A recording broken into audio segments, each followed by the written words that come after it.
Hello friends, welcome to our channel. ఎలా ఉన్నారు అందరూ? ఈరోజు కార్తీక దీపం సీరియల్ అంటే జూలై 21న ఎలాంటి హైలైట్స్ ఉన్నాయో మనం ఈ వీడియోలో చూడబోతున్నాం. అంతకంటే ముందు ఎవరైనా కొత్తగా మన ఛానల్ని చూస్తున్నట్లయితే ప్లీజ్ సబ్స్క్రైబ్ చేసుకోండి. అంతేకాదు పక్కనే వచ్చి బెల్ ఐకాన్ని కొట్టడం ద్వారా నేను పెట్టే ప్రతి ఒక్క వీడియో నోటిఫికేషన్ అనేది మీకు అందడం జరుగుతుంది. సో ఇంకా లేట్ చేయకుండా ఎపిసోడ్ హైలైట్స్లోకి వెళ్ళిపోదాం. అయితే మోనితని పెళ్లి చేసుకున్న ఆమె ఇంటికి వెళ్తావా?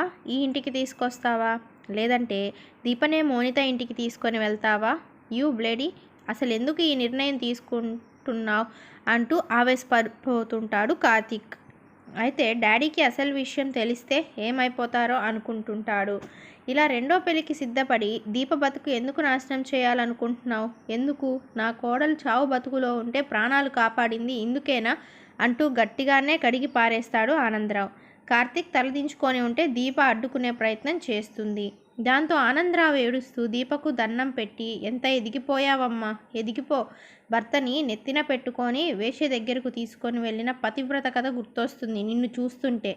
నీకు నిలవ నీడ లేకుండా పోతే మాత్రం నీ తల్లిదండ్రుల స్థానంలో మీ అమ్మా నాన్నలు ఉన్నారనే విషయం గుర్తించుకోమ్మా అంటూ బాధగా అక్కడి నుండి వెళ్ళిపోతాడు ఆనందరావు.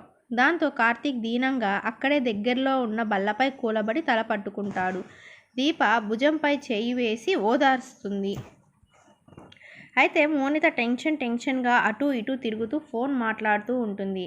అది చూసిన ప్రియమణి ఏంటో ఏదో తప్పు చేసేదానిలా అంత కంగారు పడుతుంది, మళ్ళీ ఏం చేయబోతుందో అని ప్రియమణి మనసులో అనుకుంటుంది.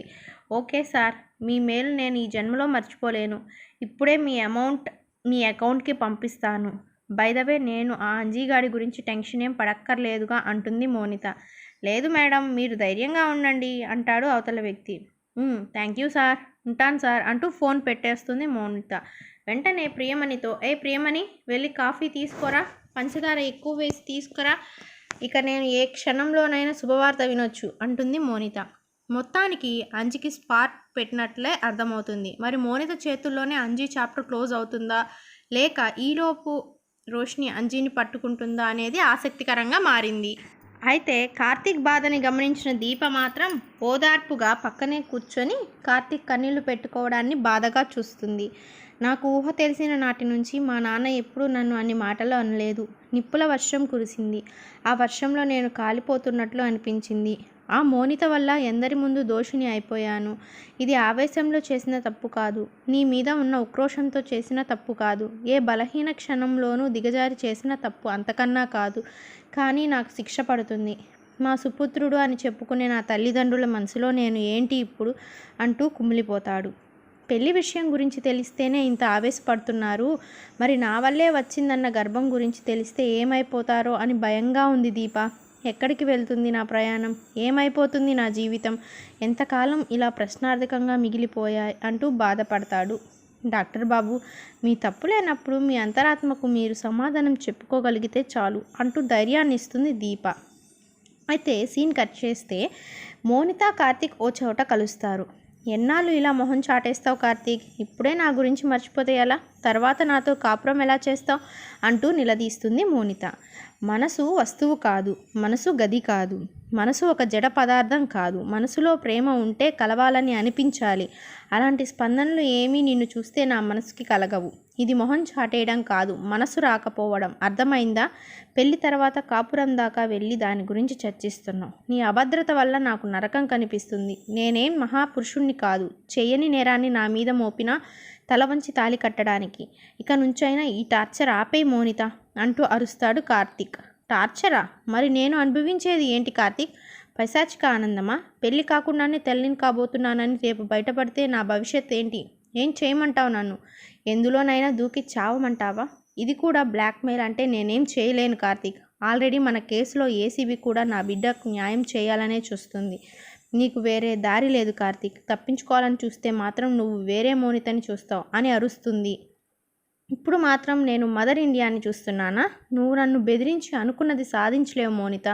నువ్వు ఎమోషనల్ బ్లాక్మెయిల్ నుంచి క్రైమ్లోకి అడుగు పెడుతున్నావు. కానీ నేను ఉన్న చోటే ఉన్నాను, దేనికైనా సిద్ధంగా ఉన్నాను అంటాడు కార్తీక్.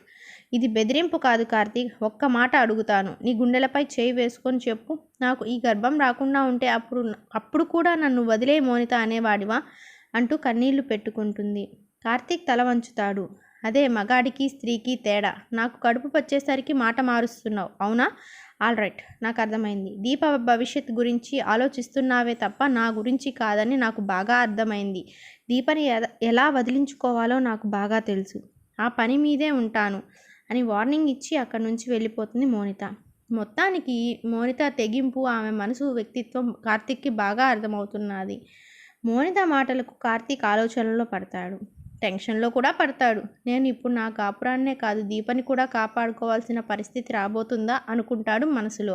సీన్ కట్ చేస్తే దీప ఇంట్లో గ్లాస్ పడిన శబ్దం వచ్చి దీప గమనిస్తుంది. గ్లాస్ తీసి కాస్త దూరంలో నేల మీద ముసుగు పెట్టుకొని పడుకున్న వ్యక్తిని చూసి, డాక్టర్ బాబు ఎలా బతికారు, ఎలా అయిపోయారు? నేల మీద పడుకున్నారు. పాపం ఇవాల్టి నుంచి ఆయన మంచంపై పడుకోమని నేను పిల్లలు నేల మీద పడుకుంటాం అనుకుంటూ ఉంటుంది. డాక్టర్ బాబు అని నిద్ర లేపుతుంది. లేవకపోయేసరికి దుప్పటి తీసి చూస్తుంది. అయితే అక్కడ ఉన్నది మోనిత. చూసి షాక్ అవుతుంది. సో ఇదండి ఇవాల్టి హైలైట్స్. సో మరిన్ని హైలైట్స్తో నెక్స్ట్ వీడియోతో మీ ముందుకు త్వరగా వస్తాను. And until then thank you so much for watching. ఎవరైనా కొత్తగా మన ఛానల్ చూస్తున్నట్లయితే ప్లీజ్ సబ్స్క్రైబ్ చేసుకోవడం మాత్రం మర్చిపోకండి friends. Thanks for watching my video.